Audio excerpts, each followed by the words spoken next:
오늘 수요 저녁 예배 시간에 하나님께서 주시는 말씀은 참담한 현실을 돌아보며 라는 제목으로 마태복음 22장 35절부터 40절까지 말씀을 통해 함께 은혜를 나누도록 하겠습니다. 다들 아시다시피 지금 전 세계에는 코로나 바이러스로 인하여 굉장히 어려운 시간들을 보내고 있습니다. 아마도 이런 코로나 사태는 단시간에 끝나진 않을 것입니다. 백신이 개발되고 치료제가 개발되는 그 순간까지도 아마 계속해서 우리의 어떤 일상을 위협하고 우리의 생명을 위협하는 굉장히 힘겨운 시간들을 보내게 될 것입니다. 이런 어떤 코로나 사태를 마주하면서 가장 큰 어려움을 겪고 있는 집단이 있습니다. 특별히 한국 사회 내에서 특별히 코로나 사태 이후로 굉장히 어려움을 겪고 있는 단체가 있는데 어디일까요? 바로 교회입니다. 굵직굵직한 집단 가면에 항상 교회가 포함되어져 있었습니다. 예를 든다면 사랑제일교회도 그랬고 최근에 인터콥도 그랬고 그리고 바로 어제였죠? 그러니까 이번 주였죠? IM 선교회발 집단 감염이 지금 전국적으로 일어나고 있는 상황 속에 있습니다. 그렇게 말할 수도 있습니다. 신천지는 이단이고 기독교 내에서도 이단으로 지금 이야기하고 있고요. 그리고 사랑제일교회나 인터콥도 사실상 호불호가 굉장히 갈리고 있는 단체들이고 저는 사실 IM 선교라는 곳을 처음 들어봤거든요. 이것도 보니까 무조건 건강한 단체로만 규정할 수 없지만 어쨌든 개신교 내에서 일단 이루어지고 있는 어떤 활동들이고 그래서 많은 개신교에서는 봐라 저게 이단이다 잘못된 단체다 호불호가 갈리는 단체라고 우리는 아니라고 이야기하겠지만 사실 믿지 않는 사람들을 보았을 때는 개신교 단체에 포함되어 있는 단체로 보일 수밖에 없고요. 또한 근원적으로 개신교에서 시작된 뿌리를 두고 있는 단체들이기 때문에 교회의 어떤 책임에서 자유할 수가 없습니다.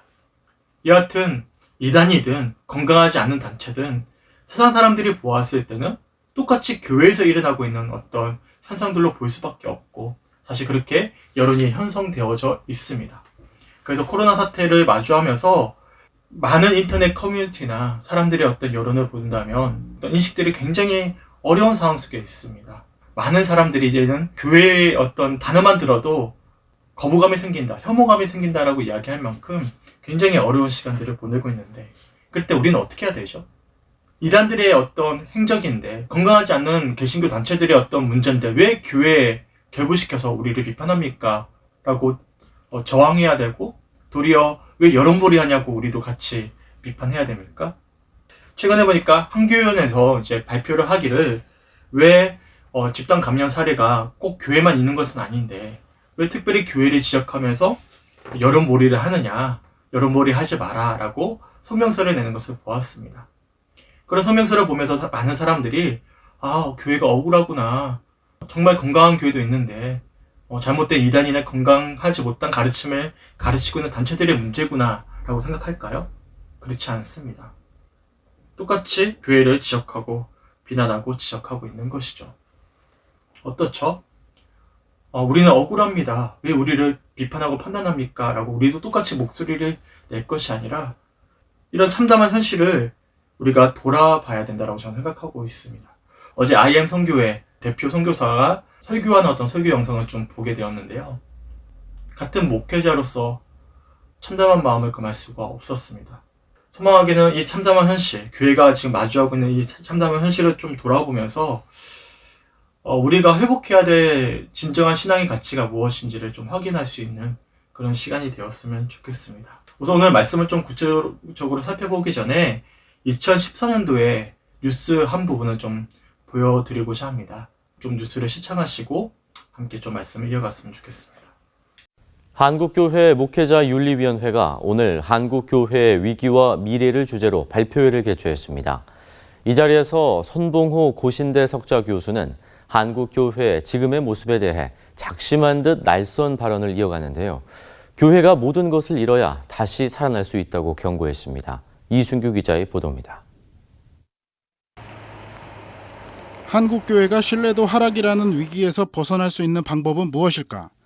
한국교회 목회자윤리위원회가 주최한 발표의 발제자로 나선 고신대 손봉호 석좌 교수는 지금의 이 위기를 극복할 수 있는 방법은 없다고 단정지었습니다. 손 교수는 그나마 한국교회가 위기를 극복하기 위해서는 완전히 망해야 한다는 강한 표현을 써가며 한국교회가 이대로 계속 타락하고 약해져서 아무런 특혜도 누리지 못할 때 다시 살아날 수 있을 것이라고 강조했습니다. 좀 죄송한 표현입니다만 폭망입니다. 폭망. 한국교회가 완전히 세속적으로 실패했을 때, 말하자면 교회에 들어와서 얻을 것이 아무것도 없을 때, 교회 목회를 해가지고는 돈도 명예도 권력도 전혀 얻을 가망이 없을 때, 송 교수는 소수의 선한 목회자들에게 한국교회의 개혁을 기대해 볼 수 있겠지만 이들은 한국교회가 완전히 망한 뒤에 그루터기가 될 수 있을지는 몰라도 망해가는 교회의 청소부 역할을 기대하기는 힘들 것이라는 표현으로 한국교회의 현재 모습을 진단했습니다. 손 교수는 이어 이들조차도 한국교회가 어지럽다는 이유로 한국교회 전체에 관심을 갖기보다는 자신의 목회에만 몰두하는 이기주의자들이라며 날선 비판을 이어갔습니다. 또 다른 발제자로 나선 경동교회 최수일 목사는 한국교회 위기의 이유로 비판적인 지식사회와의 대화 능력이 없는 폐쇄적인 집단이라는 사회적 인식의 확산을 꼽았습니다. 동성애나 양심적 병역 거부, 난민 문제 등의 논의에서 한국교회가 합리적인 사회적 합의를 도출하려는 노력보다는 오히려 배타적인 흑백 논리로 대응하고 있다고 비판했습니다. 알고도 자기 개혁을 하지 않는 것이야말로 성령을 모독하는 참으로 용서받을 수 없는 죄를 지금 한국교회가 짓는 것 같아서. 발표회가 끝난 뒤 목회자들은 올바른 삶을 살기 위한 다짐을 나눴습니다. 이들은 특히 자녀나 친족에게 담임 목사의 자리를 대물림하는 일을 하지 않겠다며 지금도 한국교회에서 계속되고 있는 담임 목사집 세습 근절에 앞장설 것을 다짐했습니다. 이들은 또 교회의 불투명하고 독단적인 재정 운용이 목회자를 부패하게 만든다며 교회의 재정은 교인들의 감시와 감독을 받을 수 있도록 공개하겠다고 강조했습니다. CBS 뉴스 이승규입니다. 발제자로 나섰던 이 송봉호 교수님은 호불호가 좀 많이 갈리십니다. 정치적인 성향과 어떤 신학적인 성향의 문제 때문에 굉장히 싫어하는 한국 교인들도 많이 있어요. 하지만 그렇다고 이 교수님과 경독교회 목사님의 이야기를 우리가 무시할 수는 없습니다. 성주교회 성님들은 뉴스 보도를 보시면 어떤 생각이 드셨습니까? 어떤 마음이 드시죠? 사실 현 시대는 탈종교화 시대라고 이야기합니다. 기독교든 불교든 천주교든 어떤 종교든 많은 이들이 사실 종교에 좀 뿌리를 두지 않고자 하는 것이죠. 대부분의 사람들이 종교와는 관련이 없는 굉장히 현세지향적인 어떤 삶을 살아가고 있습니다. 특별히 한국 사회가 급속도로 성장하면서 더는 이제 종교의 어떤 필요성을 느끼지 못하는, 또한 과학 문명이 발전하면서 종교는 좀 과학에 뒤떨어진, 현대 문명에 뒤떨어진 어떤 구시대의 어떤 유물로, 유산으로 생각하는 사람들의 인식들이 늘어나고 있는 시대입니다. 그렇다고 모든 종교의 인식이 나쁜 것은 아닙니다. 비록 믿는 자의 수가 점점 줄어들고 있지만, 모든 종교가 대부분 다 그렇지만, 그렇다고 모든 종교의 인식이 나쁜 것은 아니에요. 천명의 사람들에게 불교 신자라고 딱 이야기를 한다면 떠올리는 어떤 이미지들이 굉장히 따뜻하고 온화하고 절제하는 이미지다라고 사람들이 답변을 했습니다. 또한 천주교 신자도 마찬가지였어요. 천주교 신자하면 떠오르는 이미지가 무엇입니까? 라고 설문조사를 했을 때 온화하고 따뜻하고 윤리적이다라는 어떤 이미지가 떠오른다라고 답변을 해주었습니다. 탈종교화 시대이지만 그렇다고 불교 신자와 천주교 신자에 대한 인식이 나쁜 것은 아니에요. 비록 그들이 믿진 않지만 그렇다고 혐오와 어떤 비판의 대상이 되지 않으면 우리들이 알 수가 있는 것입니다. 하지만 개신교 신자의 이미지는 그렇지가 않았습니다. 평소에 개신교 신자하면 어떤 이미지가 떠오릅니까? 라고 한국 사람들에게 물어보았을 때 대부분 어떻게 답변을 했냐면 거리를 두고 싶다, 이중적이다, 사기꾼 같다, 배타적이다, 이기적이다, 부패하다, 모두 다 부정적인 이미지를 이야기를 했습니다. 이처럼 탈종교화 시대 탓으로만 돌릴 수가 없는 것이죠. 코로나 시대 이전부터 이미 개신교에 대한 어떤 이미지는 추락할 대로 추락하고 있는 상태였고요. 앞에서 보여드렸던 뉴스 보도는 최근의 뉴스가 아니었습니다. 2014년도, 지금으로부터 7년 전의 뉴스였어요. 그때에도 많은 어떤 전문가들이 이야기하길 한국교회가 회복하기 위해선 망해야 된다, 무너져야 된다, 밑바닥부터 다시금 시작되어야 된다라는 어떤 진단을 한 만큼 이미 한국교회 이미지 추락은 붙잡을 수 없는 상황 속에 처하게 되었습니다. 당연히 우리는 교회라는 어떤 공동체 안에 머물러 있습니다. 흔히 말하면 우물한 개구리인 것이죠. 그래서 같은 교인들끼리에서는 어떤 목사님이 훌륭하다, 어떤 교회가 참 좋다, 어떤 성도님들이 참 좋다, 우리끼리는 자아자찬을 할 수 있겠지만 전혀 기독교와 관련이 없는, 달리 표현한다면 우리가 복음을 전해야 되고 전도해야 될 수많은 어떤 믿지 않는 불신자들은 이미 기독교, 특별히 개신교에 대한 어떤 인식이 회복하지 못할 만큼 이미지가 추락해져 있음을 우리들이 알 수가 있습니다. 오늘 뉴스도 마찬가지였어요. 광주의 IM 선교회와 관련된 한 교회에 사람들이 찾아가서는 계란을 던지면서 교회 때문에 죽겠다, 목사 나와라, 분노하고 사람들이 항의하는 어떤 뉴스 보도가 보도되는 것을 보고 너무나 마음이 아팠어요. 어디다 지금 계란을 던진 거예요? 주 예수를 믿어라, 그리하면 너와 내 집이 구원을 받을 것이다 라는 어떤 문구에다가 계란을 던지면서 교회 때문에 죽겠다고, 목사 나오라고 외치는 이런 모습들을 보면서 목회자로서 너무나 참담한 심정을 이루 말할 수가 없었습니다. 더군다나 이 사진이 제 마음을 아프게 했는데요. IM 선교회 국제학교를 다니는 학생들이 이제 집단 확진이 되었습니다. 그리고 버스를 타고 격리되는 곳으로 이동하게 되는데요. 아이들의 표정을 볼 때면 얼마나 마음이 아파요. 이 아이들이 무슨 죄입니까?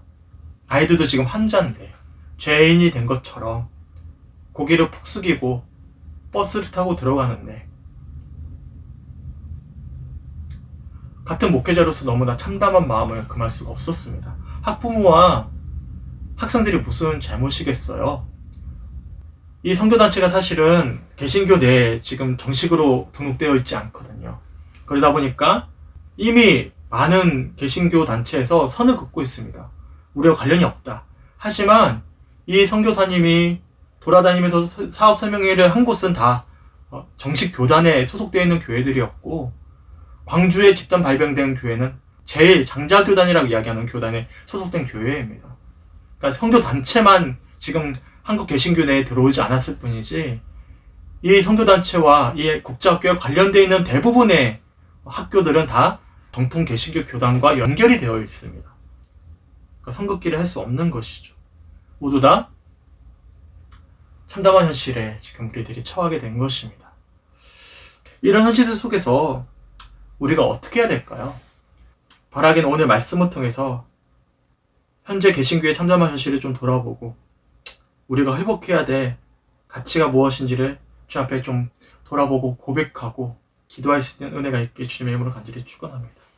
기독교의 핵심이 무엇이죠? 기독교의 핵심은 다름이 아니라 바로 사랑입니다. 하나님은 사랑이십니다. 성경에서는 하나님에 대해서 정의를 하기를 하나님은 진리시다, 하나님이 정의시다라고 정의하지 않고 요한일서에서 하나님은 사랑이시다라고 정의합니다. 그래서 기독교의 핵심 가치는 바로 사랑입니다. 우리 예수님도 가장 중요한 핵심 가치를 사랑이라고 말씀하셨고, 또한 예수님의 어떤 가치를 가장 직접적으로 가르쳤던 사도 바울 역시도 고린도전서 13장에서 기독교의 핵심 가치는 사랑임을 이야기했습니다. 오늘 본문 말씀도 마찬가지예요. 우선 제가 35절과 36절 말씀 먼저 읽어드리겠습니다. 그 중에 한 율법사가 예수를 시험하여 묻되 선생님, 율법 중에서 어느 계명이 크니이까? 아멘. 35절의 말씀을 보시면 한 율법사가 예수님께 시험합니다. 뭐라고 시험하죠? 선생님, 율법 중에서 어느 계명이 가장 큽니까? 라고 물어보며 시험하게 돼요. 그때 예수님이 이렇게 답변을 하십니다. 제가 37절부터 40절까지 말씀을 읽어드리겠습니다. 예수께서 이르시되 내 마음을 다하고 목숨을 다하고 뜻을 다하여 주 너희 하나님을 사랑하라 하셨으니 이것이 크고 첫째 되는 계명이요 둘째도 그와 같으니 내 이웃을 내 자신같이 사랑하라 하셨으니 이 두 계명이 온 율법과 선지자의 강령이니라. 아멘. 유명한 말씀이죠. 바로 하나님 사랑, 이웃 사랑이 성경에서 말씀하고 있는 가장 중요한 계명임을 예수님이 시험하는 율법사에게 답변하시는 장면이 바로 오늘 본문의 말씀입니다. 너무나 유명한 말씀이에요. 율법사가 시험했을 때 예수님이 뭐라고 말씀하셨죠? 우선 37절과 38절에 먼저 이렇게 답변하십니다. 예수께서 이르시되 내 마음을 다하고 목숨을 다하고 뜻을 다하여 주 너희 하나님을 사랑하라 하셨으니 이것이 크고 첫째 되는 계명이요 라고 말씀하십니다.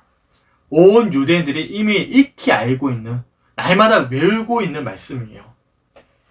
이 말씀은 쉐마 이스라엘이라고 이야기합니다. 신명기 6장 4절 이하의 말씀인데요. 이스라엘아 들으라. 우리 하나님 여호와는 오직 유일한 여호와시니 너는 마음을 다하고 뜻을 다하고 힘을 다하여 내 하나님 여호와를 사랑하라. 아멘. 쉐마가 들으라라는 뜻입니다.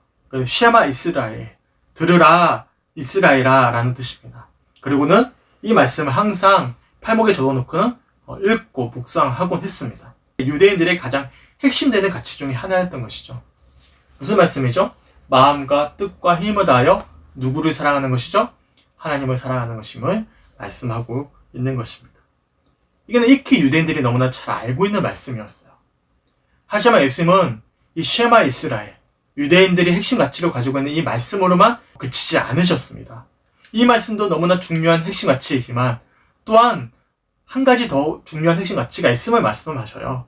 그러니까 쉐마 이스라엘에 한 가지를 더 붙이신 것입니다. 제가 이어지는 39절과 40절 말씀, 오늘 본문 말씀 한번 읽어드리겠습니다.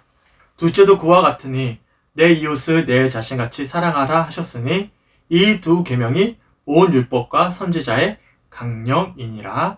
아멘. 이 말씀은 신명기 말씀이 아니에요. 레위기 19장 18절 말씀을 인용하신 말씀인데 제가 한번 읽어드리겠습니다. 원수를 갚지 말며 동포를 원망하지 말며 내 이웃 사랑하기를 내 자신과 같이 사랑하라 하는 여호와이니라. 아멘. 율법사가 시험했을 때 예수님이 어떻게 말씀하셨냐면 정말 중요한 계명이 있다. 첫 번째 계명은 유대인들이 너무나 익히 잘 알고 있는 쉐마 이스라엘, 바로 온 마음과 뜻과 힘을 다하여 하나님을 사랑하는 것이 첫 번째 계명임을 말씀하셨어요. 하지만 그 말씀으로 그치지 않으셨습니다. 두 번째 계명을 이야기하시는데 바로 레위기 19장 18절 말씀을 인용하시면서 내 이웃을 내 자신과 같이 사랑하는 것이 쉐마 이스라엘만큼이나 중요한 핵심 가치임을 말씀하셨다라는 것입니다. 이에 관해서 스칸 맥나이트 교수가 자신의 책 예수신경에서 이렇게 이야기합니다. 제가 한 부분을 한번 읽어드릴게요. 이웃을 사랑하는 것은 유대교의 중심이지만 유대교의 신앙 고백인 쉐마의 중심은 아니었다. 예수가 말한 것은 유대교적인 것이었다. 그러나 예수신경 안에 나타난 방식으로 이웃을 사랑하는 것에 대한 강조는 유대교 안에서 찾아볼 수 없다. 예수가 이웃사랑을 자신이 설파한 쉐마의 일부분으로 삼았다는 것은 그가 이웃사랑을 영성 형성의 중심으로 삼고 있음을 보여준다 라고 이야기하고 있습니다. 결국에는 유대인들이 너무나 잘 알고 있는 하나님 사랑의 첫 번째 중요한 핵심 가치임을 이야기하고 나서는 덧붙이신 것입니다. 바로 이웃사랑도 하나님 사랑만큼이나 너무나 중요한 가치임을 말씀하고 있음을 오늘 본문의 말씀을 통해서 우리들이 알 수가 있습니다. 실제로 예수님 역시도 하나님처럼 사랑이 되어 주셨습니다. 예수님은 사랑이십니다. 믿으십니까? 그 예수님의 사랑이 어디서 가장 결정적으로 드러났죠? 바로 십자가에서 예수님의 사랑이 결정적으로 드러났습니다. 십자가는 바로 아무런 흠이 없고 죄가 없으신 우리 예수님께서 우리를 위해서 대신 십자가를 지시고 우리를 대신해서 우리의 모든 죄를 대속하시고 용서함 받으신 사건이죠. 우리가 짊어져야 될 십자가를 대신 우리 예수님께서 짊어지신 것, 그 사랑이 바로 십자가 사건인 것입니다. 곧 나를 위해서 예수님이 십자가를 지심으로 사랑을 보여주시고 확증해 주신 것이죠. 바로 예수님의 사랑, 그 이웃 사랑이 이 십자가를 통해서 드러난 것입니다. 그렇다면 우리는 그 십자가 사랑을 받은 우리들은 어떻게 해야 되죠? 바로 예수님 말씀하시길 하나님 사랑, 제일 중요하다. 그리고 이웃사랑도 중요함을 말씀하고 있음을 본문을 통해서 우리들이 알 수가 있는 것입니다. 그러면 예수님이 말씀하시는 이 사랑은 어떤 사랑을 뜻하는 것일까요? 어떤 사랑을 말씀하고 있는 것이죠? 구체적으로 예수님이 말씀하시는 사랑을 우리가 실제적으로 느낄 수 있는 말씀들이 있는데요. 바로 산상수 말씀입니다. 제가 산상수 말씀 38절부터 5장 38절부터 쭉 한번 읽어드리겠습니다. 한번 잘 보셨으면 좋겠어요. 눈은 눈으로 이는 이로 갚아라 하고 말한 것을 너희는 들었다. 그러나 나는 너희에게 말한다. 악한 사람에게 맞서지 말아라. 누가 내 오른쪽 뺨을 치거든 왼쪽 뺨마저 돌려대어라. 너를 걸어 고소하여 내 속옷을 가지려는 사람에게는 겉옷까지도 내주어라. 아멘. 우선 38절에 뭐라고 말씀하시냐면 눈은 눈으로 이는 이로 갚아라 하고 말한 것을 너희는 들었다라고 말씀하고 있어요. 38절에 어떤 이 눈은 눈으로 이는 이로 갚아라라는 것은 구약의 율법의 가치입니다. 이 가르침이 무조건 나쁜 것은 아닙니다. 왜냐하면 당시 고대 사회는 평등한 사회가 아니었어요. 불평등한 사회였습니다. 결국에는 눈은 눈으로 이는 이로 갚아라라는 것은요, 더 과격한 복수를 가로막고 있는 최소한의 도덕률을 지키고 있는 법이거든요. 눈으로 갚는 것이 아니라 눈을 생명으로 갚아버리는 과도하게 힘을 가지고 있는 자들이 가지지 못한 자들을 더 과도하게 복수하는 것을 차단하고 있는 최소한의 도덕률을 이야기하고 있는 법이에요. 그래서 이것을 무조건 나쁜 법으로만 이야기할 수는 없습니다. 어떻게 보면 약자를 지키고 있는 법임을 우리들이 좀 알 수가 있어요. 하지만 우리 예수님은 최소한의 도덕률을 넘어선 어떤 가치를 이야기하고 있는 것이죠. 바로 사랑이란 이런 사랑임을 말씀하고 있는 거예요. 49절부터 40절까지 이렇게 말씀하시죠. 그러나 나는 너희에게 말한다. 악한 사람에게 맞서지 말아라. 누가 내 오른쪽 뺨을 치거든 왼쪽 뺨마저 돌려대어라. 너를 걸어 고소하여 내 속옷을 가지려는 사람에게는 겉옷까지도 내주어라. 아멘.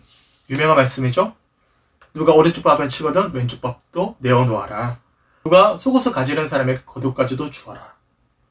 이어지는 41절과 42절에 이렇게 말씀합니다. 누가 너더러 억지로 오리를 가자고 하거든 십리를 같이 가주어라. 내게 달라는 사람에게는 주고 내게 꾸려고 하는 사람을 물리치지 말아라 라고 말씀하시죠. 그리고 이어지는 43절과 44절에 이렇게 말씀합니다.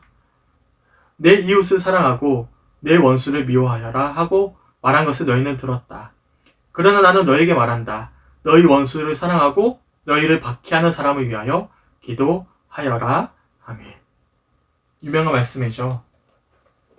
너희 원수를 사랑하고 너희를 박해하는 사람을 위하여 기도할 것을 말씀하고 있어요. 원수 사랑에 대한 말씀이죠. 그리고 45절에 이렇게 말씀합니다. 그래야만 너희가 하늘에 계신 너희 아버지의 자녀가 될 것이다.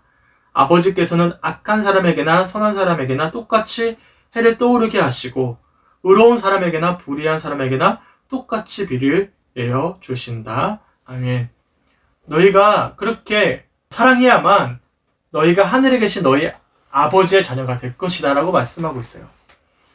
이웃을 사랑하는 사람들, 더 나아가서 원수까지도 사랑하는 사람이 될 때야 비로소 하나님의 자녀가 될 것임을 말씀하고 있는 것입니다. 그리고 46절부터 48절까지도 제가 세 번역으로 읽어드리겠습니다.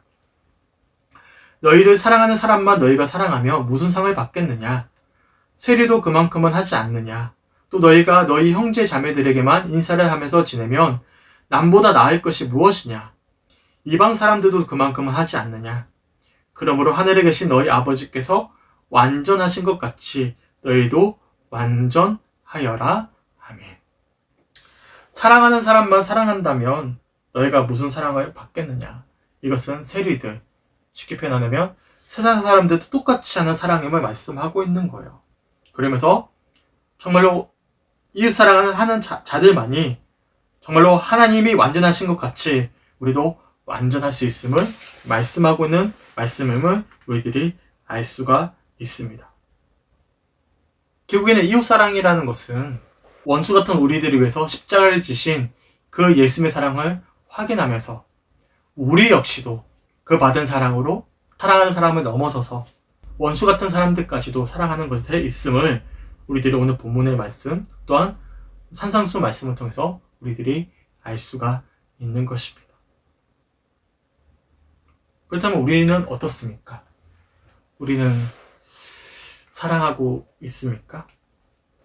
과연 한국교회에서는 이런 예수님의 가르침을 정직하게 가르치고 있습니까? 우리는 무엇을 소망하고 무엇을 위해 지금 신앙생활을 하고 있습니까? 라는 물음 한번 더 쫓고 싶습니다.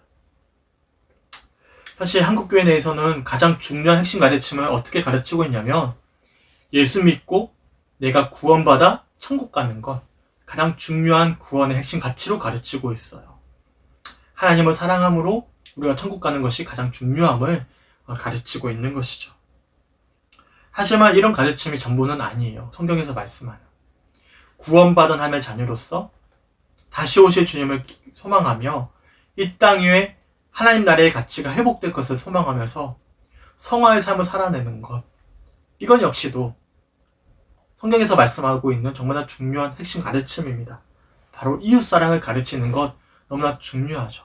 내 신앙을 지키는 것, 그래서 하나님을 뜨겁게 사랑하는 것도 너무나 중요하지만 그만큼이나 중요한 것은 이 땅 위에 잃어버린 하나님 나라의 어떤 핵심 가치를 회복하는 것도 너무나 중요하다라는 것입니다.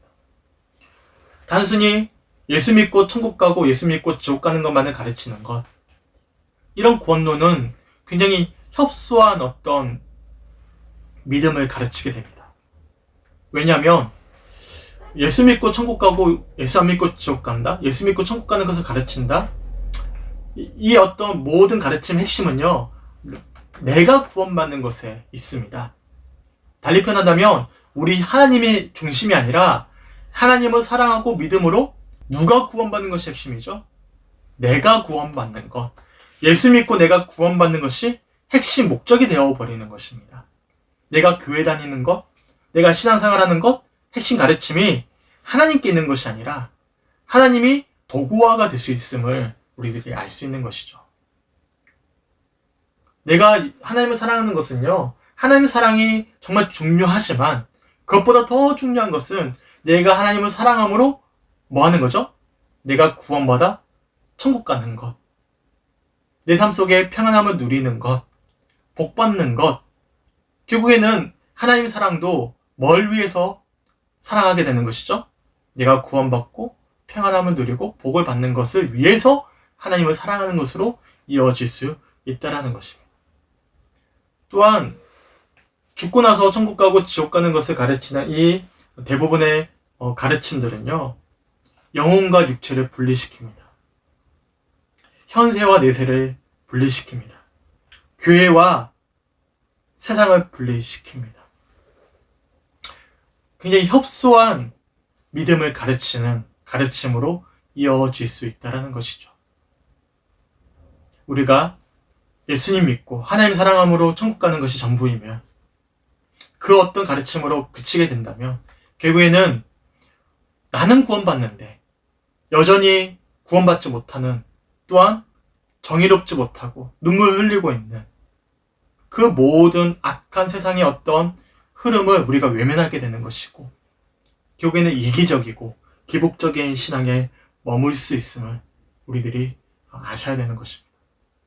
결국에는 우리가 예수 믿는 것은요, 첫 번째, 맞아요. 천국 가기 위해서입니다. 하나님 자녀가 되기 위해서입니다. 하지만 하나님 사랑함으로 구원받은 자녀들은 그 사랑을 받았기에, 하나님 사랑을 지금도 누리고 있기에 그 사랑으로 사랑하는 자들이 되는 것입니다.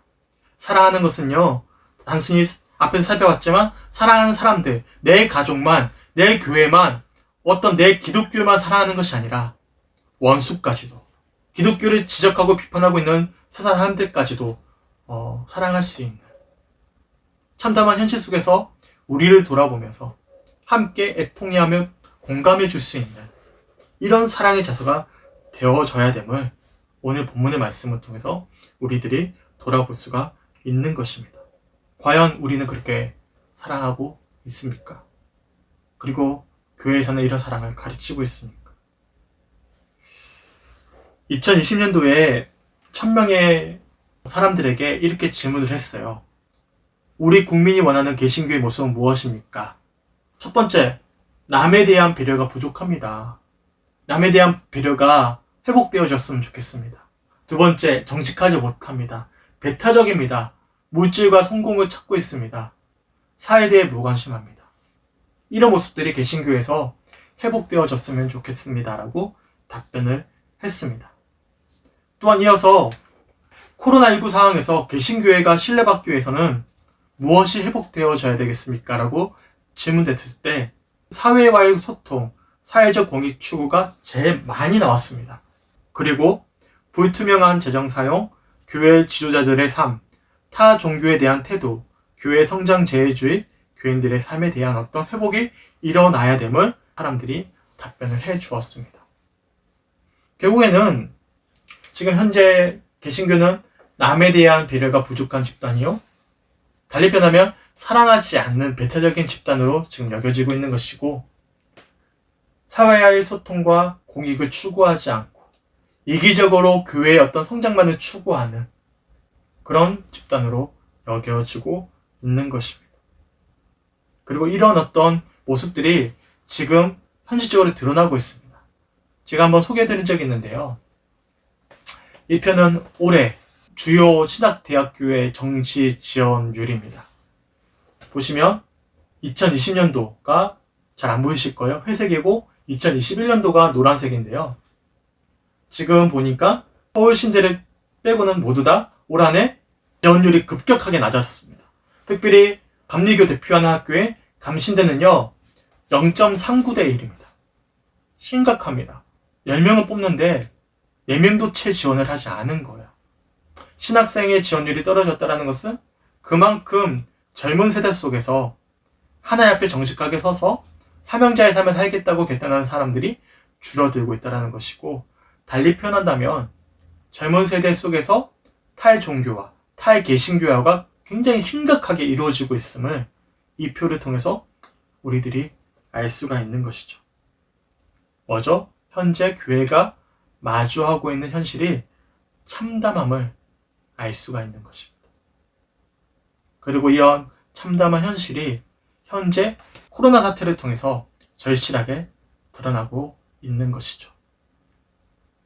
신천지라는 이단을 통해서, 이단은요 개신교에서 파생된 것입니다. 신천지만의 잘못이라고 우리가 무조건 그들이 매도할 수는 없어요. 이단이 어디서부터 시작됐죠? 개신교에서 시작되었습니다. 결국에는 올바로 가르치지 않은 목회자, 사랑을 실천하지 않은 성도들의 어떤 책임이 분명히 있다는 것입니다. 사랑제일교회 많은 목회자들이 지지했고요. 성도들이 지지했습니다. 현재도 지지하고 있고요. 이거는 저는 정치적인 이데올로기를 말씀드리는 게 아닙니다. 인터콥이요.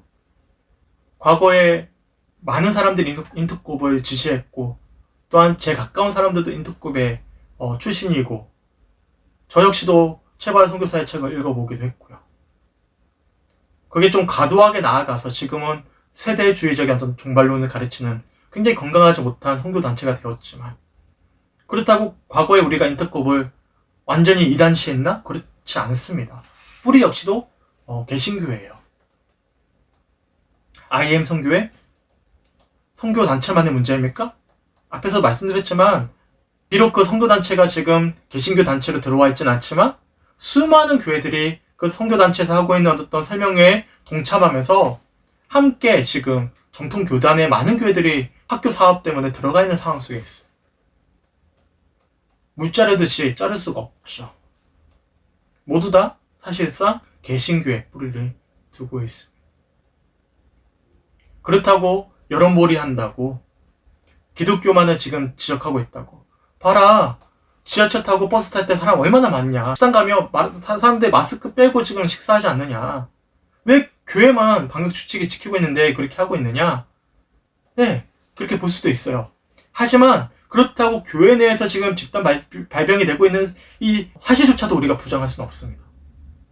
그리고 이런 사실을 마주하면서 보이고 있는 개신교회의 모습들, 정직하게 우리의 어떤 잘못을 돌아보면서 참담한 어떤 상황 속에서 우리를 반성하고 회개하고 돌이키고 사과하는 것이 아니라 도리어 여론몰이 한다고 같이 목소리를 내고 어떤 이데올로기와 어떤 신학적인 가치 때문에 같은 개신교 내에서도 내부 손가락질을 하고 있고, 내 믿음을 지키기 위해서 이웃의 아픔과 슬픔을 외면하고, 그리고 함께 그것을 동참하고 있는 어떤 교인들을 믿음 없다고, 자유주의 신학이라고 그렇게 매도하면서 외치고 있는 이 현실들을 마주할 때면 저는 참담한 현실임을 부정할 수가 없습니다.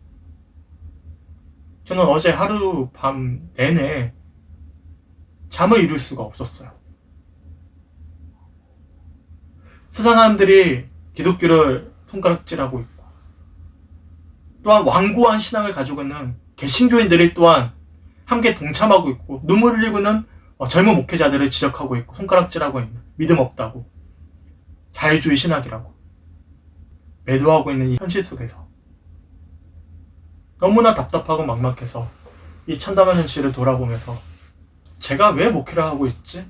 제가 왜 목사의 직분을 감당하고 있을까? 당연히 주님이 주신 감동이고 주님의 일하심입니다.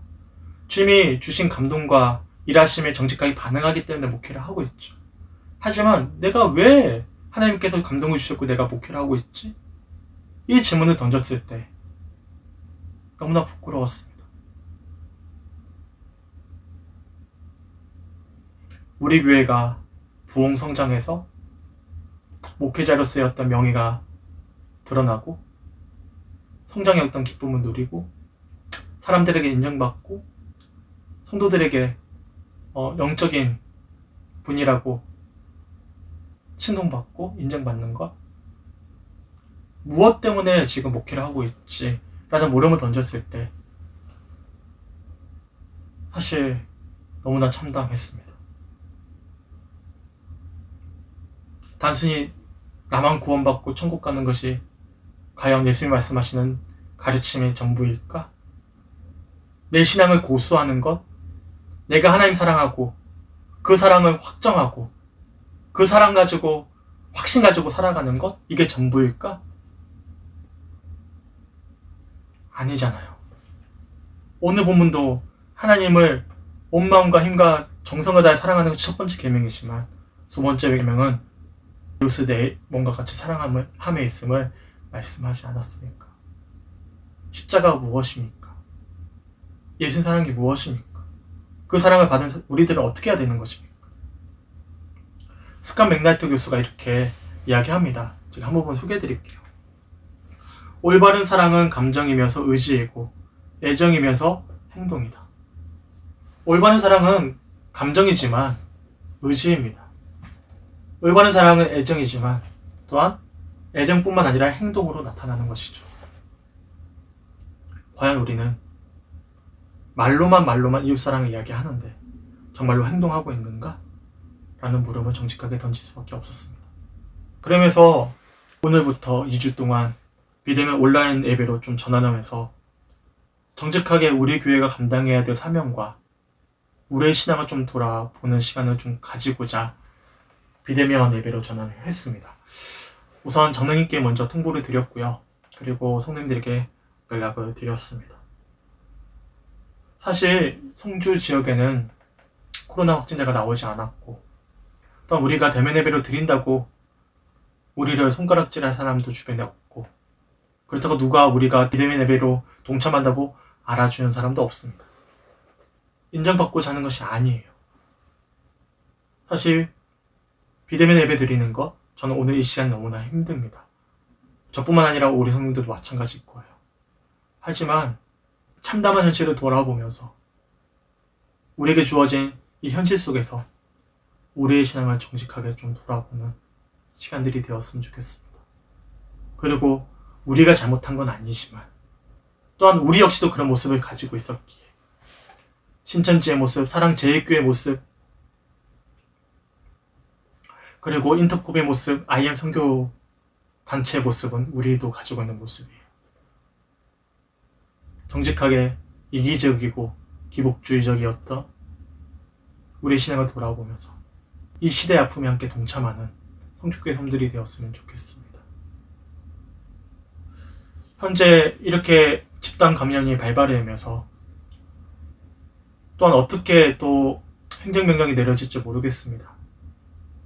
교회는 이렇게 비대면으로도 예배를 드릴 수 있지만 이런 교회 집단 어떤 발병으로 인해서 행정명령이 내려지게 된다면 또 주변의 상점들은 심각한 타격을 입게 됩니다. 이 슬픔에 우리가 동참했으면 좋겠습니다. 그리고 함께 이 참담한 현실 속에서 우리가 다시금 회복해야 될 핵심 가치가 무엇인지를 돌아보면서 주님 앞에 정직하게 바로 설 수 있는 그런 시간들이 되었으면 좋겠습니다. 바라기는 함께 동참해주는 우리 성주교회 형들에게 진심으로 감사드리고 정말로 하나님이 찾으시는 그 한 사람, 그 한 교회가 되는 그런 시간들이 되었으면 좋겠습니다. 앞에서 소개해드렸던 뉴스처럼 한국교회가 회복하기 위해선 완전히 망해야 된다, 무너져야 된다라는 이야기에 어느 정도 공감하고 있어요. 코로나가 발병하면서 어쩌면 지금까지 감춰두었던 환부가 적나라하게 드러나고 있는 상황이라는 어떤 묵상도 해보았습니다. 우리가 스스로 자정 능력을 잃어버리자 이런 사태들을 통해서 있는 모습 그대로를 정직하게 드러나게 하시고 돌이키게 하고 있는 시간들임을 또한 묵상해 보게 됩니다. 통회에 자복하는 마음으로 먼저 목회자로서 저 자신을 돌아봅니다.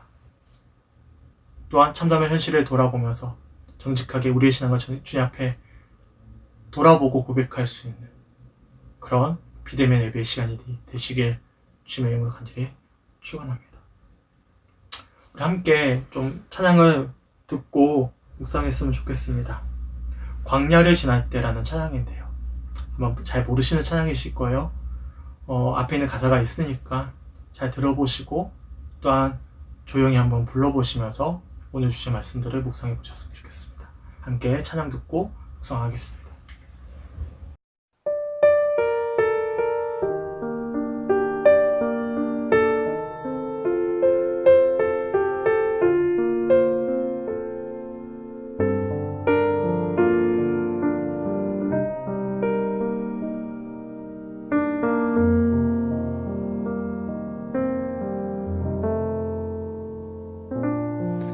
광야를 지날 때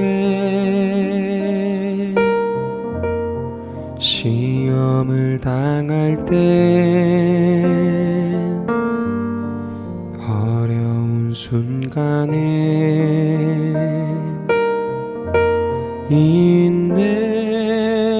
인내하라. 주 너를 흔드사 감추이 너도 드러내 주시리. 인내하라.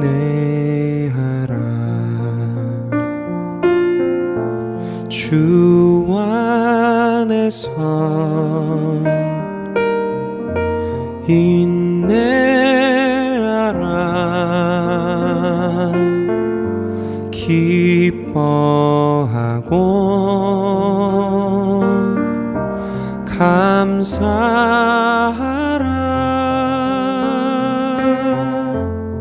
주 내 방패 되사 그 선하심으로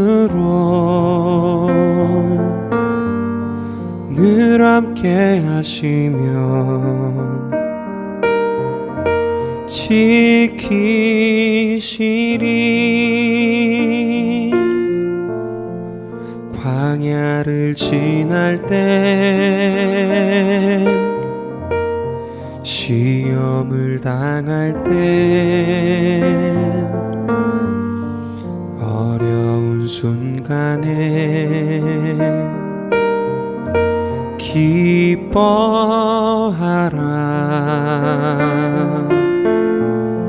그 시련을 통해 너를 단련하사 정금같이 되리. 기뻐하라.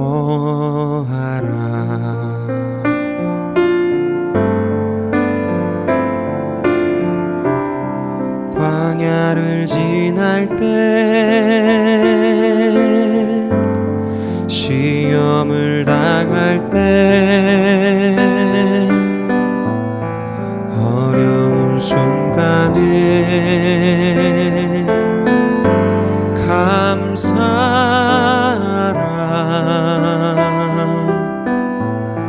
모든 일 합하여 선을 이루시며 승리케 하시리. 감사하라.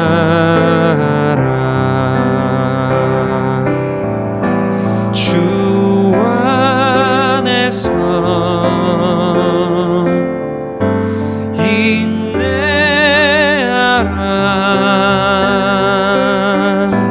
기뻐하고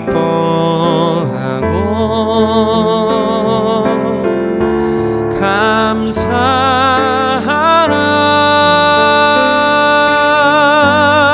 주 내 방패 되사 그 선하심으로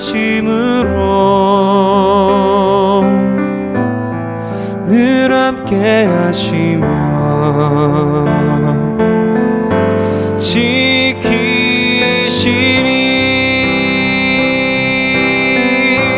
주 안에서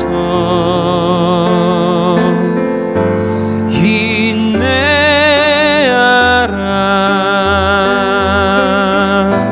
기뻐하고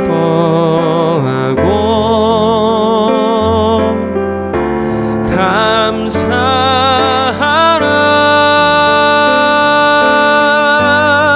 주 내 방패 되사 그 선하심으로 늘 함께 하시며 지키시리.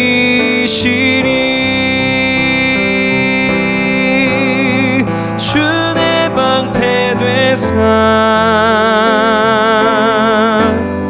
그 선하심으로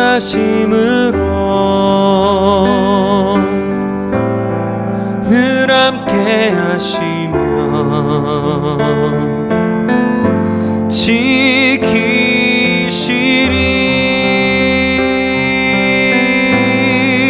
늘 함께 하시며 지키시리.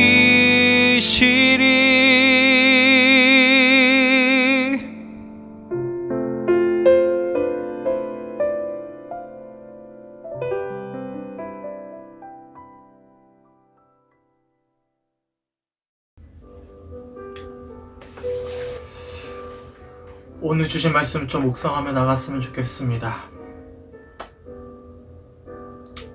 참담한 현실 속에서 정직하게 우리의 신앙을 돌아보셨으면 좋겠습니다. 이기적인 신앙에, 기복적인 신앙에 머물러 있진 않았는지, 하나님을 사랑했는데 정말로 하나님을 사랑했고 그 사랑으로 이웃을 사랑하면서 더 나아가 원수까지도 사랑하면서 그렇게 십자가 사랑받은 자로서의 삶을 살아냈는지, 과연 내가 무엇을 위해서 신앙생활을 하고 있고 무엇을 위해서 주님을 바라고 있는지, 손가락질 받고 있는 이 현실 속에서 손가락질하는 사람들을 대항하고 함께 손가락질 할 것이 아니라 우리가 왜 지금 무엇을 잃어버리고 있었는지를 정직하게 돌아보면서 아버지의 마음을 확인하고 정직하게 우리의 마음을 드릴 수 있는 그런 시간이 되었으면 좋겠습니다. 오늘 주신 말씀 붙잡고 함께 묵상하며 기도하도록 하겠습니다.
주님, 참담한 마음으로 주님을 바라며 목회자인 저 자신부터 돌아와 봅니다.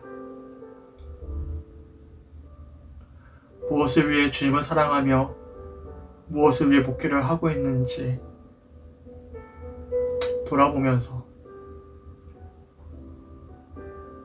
저 역시도 예수님이 손가락질을 받고 있는 이 현실 속에서의 한 책임을 지고 있고 감당하고 있는 완악하고 연약한 죄인임을 고백하며 나아갑니다. 목회자로서 드러내 보이고 싶고 인정받고 싶고 영광받고 싶었던 욕심이 여전히 있었으며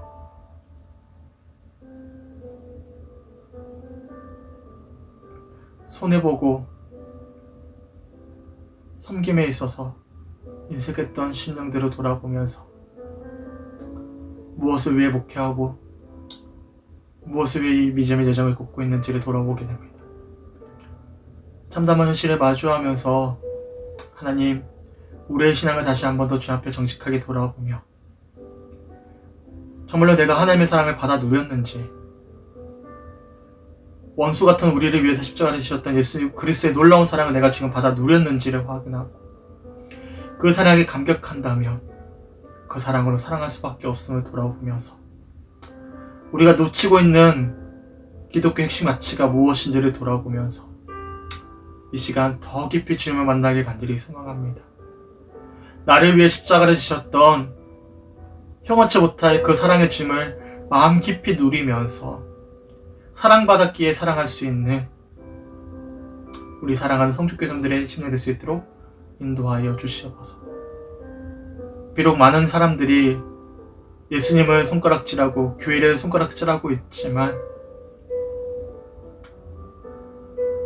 원수까지도 사랑하라고 하셨던 그 말씀을 기억하면서 더 애통하는 마음으로 주님의 사랑을 드러내 보이지 못한 채로 수많은 사람들에게 기독교의 너무나 아름다운 그 예수의 놀라운 사랑을 있는 모습 그대로 삶을 통해서 드러내 보이지 못했던 우리의 연약한 모습을 회개하면서 다시 한 번 더 정직하게 주 앞에 바로 설 수 있는 시간이 되길 간절히 소망합니다.